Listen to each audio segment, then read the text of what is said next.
परंपरा कई प्रकार की होती हैं। एक होती है इतिहास की परंपरा, जिसे हम कहते हैं कि भगवान महावीर, भगवान आदिनाथ से लेकर के महावीर पर्यंत की जो परंपरा है वो भी एक ऐतिहासिक परंपरा है, सांस्कृतिक परंपरा है। भगवान आदिनाथ के विचारों में या भगवान महावीर के विचारों में कोई अंतर्भेद नहीं था, किसी प्रकार के विचार भेद नहीं थे। आदिनाथ से लेके महावीर पर्यंत 24 तीर्थंकरों के नगरियां अलग हो सकती, उनके माता पिता अलग हो सकते, उनके कुल गोत्र अलग अलग हो सकते हैं। दीक्षा लेने के पश्चात उनकी तपस्रण करने की भूमियाँ अलग हो सकती हैं, केवल ज्ञान के स्थान अलग हो सकते हैं, किंतु केवल ज्ञान होने के उपरांत भी उन तीर्थंकरों के विचारों में किसी प्रकार की भिन्नता नहीं रही। इसी को हम केवली परंपरा कहते हैं, इसको हम तीर्थंकर की परंपरा कहते हैं।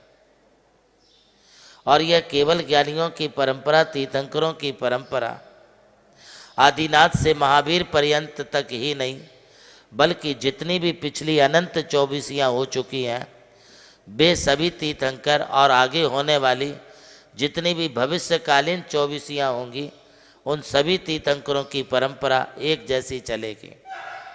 उनके सिद्धांतों को, उनके बताए हुए अनुयोगों और द्वादशांग को हम यह नहीं कह सकते हैं कि फलाने तीर्थंकर ने तो अलग बात की, ये तीर्थंकर अलग बात कर रहे हैं। आप भी सब जैन समाज के अनुयायी लोग हैं। क्या आपने कभी ऐसा सुना है कि आदिनाथ ने ऐसा बोला था, महावीर तो ऐसा बोल रहे हैं? ऐसा कभी नहीं हो सकता है। हर तीर्थंकर वही बोलते हैं जो उनके केवल ज्ञान में आता है, जो सत्य है, ट्रुथ है, जिससे जीव मात्र का कल्याण होगा, वही वो बोलते हैं। इसलिए हम इसे इतिहास कहते हैं, इसे हम परंपरा कहते हैं। इसी परंपरा में भगवान महावीर से लेकर के संप्रति अनेक हमारे जो आचार्य हुए हैं वे भी सब ऐतिहासिक आचार्य हैं, सांस्कृतिक आचार्य हैं, वे परंपराचार्य हैं। उनमें कोई आरती आचार्य है, कोई प्रबुद्धाचार्य है, कोई सारस्वताचार्य है। इनकी परंपरा में भी किसी प्रकार का कोई अंतर नहीं है। आप आरती आचार्यों में से भद्रबाहु श्रुत केवली से लेकर के और 16वीं शताब्दी तक के जो आचार्य हैं उनके कथन में भी किसी प्रकार का भेद नहीं आएगा। बात आती है प्रबुद्धाचार्यों की और सारस्वताचार्यों की, उनकी भी परंपरा वही रही है। हमारे यहाँ पर इस आगम परंपरा को, आचार्य परंपरा को इतना अधिक महत्व दिया गया है, वह इसलिए कि सभी आगम, सभी आचार्य वे सिद्धांत के प्रवक्ता थे, सिद्धांत के लेखक थे। इसलिए मैं आपको 4 दिनों से ये बात को बोल रहा हूँ कि उन्होंने, जिन आचार्यों ने करुणानुग ग्रंथ को लिखा है, जिन आचार्यों ने द्रव्यानुग और जिन आचार्यों ने चरणानुग को लिखा है, यदि हम प्रथमानुग के आचार्यों के संदर्भ में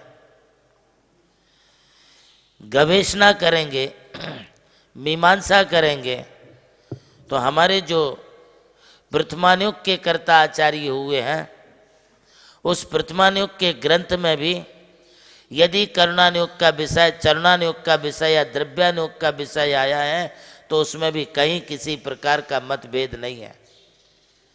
जब हमारे आचार्य प्रथमानुग के अंतर्गत लोकालोक का, 60 द्रव्यों का अथवा मुनि और श्रावकों के आचरण का वर्णन करते हुए कहीं स्खलित नहीं हुए हैं, तो फिर हमारे वे आचार्य प्रथमानुग को लिखते समय स्खलित कैसे हो सकते हैं?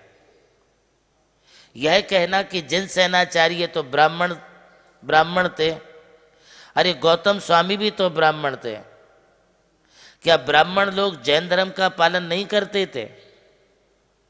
आपको मैं बताऊं, कुंद कुंदाचारी हों, चाहे हमारे समंत भद्राचारी हों, चाहे आचार्य श्री पूज्य पाद जी हों, चाहे आचार्य श्री उमा स्वामी जी हों, चाहे भट्टा अकलंक देव हों। नमोकार स्टार प्रतियोगिता हमारा एक सर्वे था जिसमें हमने पाया कि वास्तव में आज भी हमारे देश में युवाओं में धर्म के प्रति बहुत रुचि बढ़ रही है, क्योंकि इस प्रतियोगिता के माध्यम से हमने जाना कि रोज़ हमारे लिए जो उत्तर आए हैं उसमें 80 से 90% उत्तर हमारे लिए युवाओं की तरफ से आए हैं। और इससे पता चलता है कि आज भी युवा शक्ति हमारी धर्म को समझने का और जानने का भरपूर प्रयास कर रही है।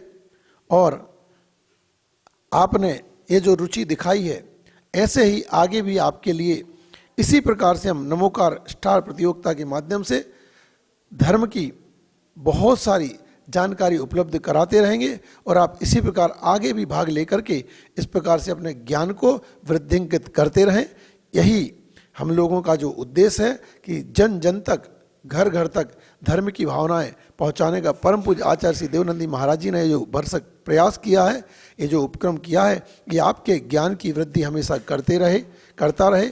इसी प्रकार से इस नमोकार स्टार प्रतियोगिता में आप हमेशा भाग लेकर के अपने इस ज्ञान को आगे बढ़ाते रहें, यही भावना मैं आप सबके लिए व्यक्त करता हूं। प्रभु श्री राम की जन्मभूमि अयोध्या रही और मोक्ष भूमि मांगी तुंगी।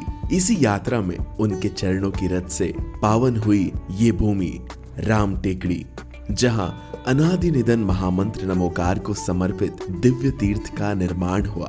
नमोकार तीर्थ जो स्थित है नासिक जिले की चांदवड़ तहसील के ग्राम मालसाने में, परम पूज्य गणाधिपति गणधराचार्य श्री कुंतु सागर जी महाराज के उत्तराधिकारी शिष्य परम पूज्य सारस्वताचार्य देवनंदी जी महाराज ने कई तीर्थों के जीर्णोद्धार के पश्चात एक ऐसे तीर्थ की परिकल्पना की कि जहां के दर्शन मात्र से ही जैन धर्म का ज्ञान हो सके, जिसके विशाल प्रांगण में प्रवेश करते ही दर्शन होते हैं विश्व के सबसे ऊंचे समोशरण के 108 फीट ऊंचा यह समोशरण बोलता हुआ समोशरण होगा, जो आधुनिक टेक्नोलॉजी पर आधारित होगा। इसकी परिक्रमा आप मिनी ट्रेन और नौका विहार के माध्यम से भी कर सकेंगे। समोशरण में भूतल पर कलिकुंड पार्श्वनाथ भगवान और पद्मावती माता के 24 स्वरूप विराजमान है। प्रथम तल पर चंद्रप्रभु भगवान की 32 फीट ऊंची अति मनोहर पद्मासन प्रतिमा विराजमान है। विश्व के सबसे ऊंचे पंच परमेष्टि के 51 और 31 फीट की प्रतिमाएं भी यहाँ पर स्थित हैं।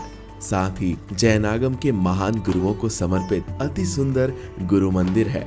ध्यान कक्ष, ग्रंथालय, संत भवन, 22,000 स्क्वायर फीट का विशाल पिलरलेस हॉल और 200 से अधिक कमरों की धर्मशाला, भोजनशाला, समाज जन हेतु कम खर्च में मांगलिक आयोजन के लिए मंगल कार्यालय और आगामी योजना में है जैन नॉलेज सिटी। और इस भूमि पर आकर आपको अनुभव होगा नमोकार केवल एक तीर्थ नहीं, एक दिव्य अनुभूति है। वो अनुभूति आपकी भी प्रतीक्षा में है।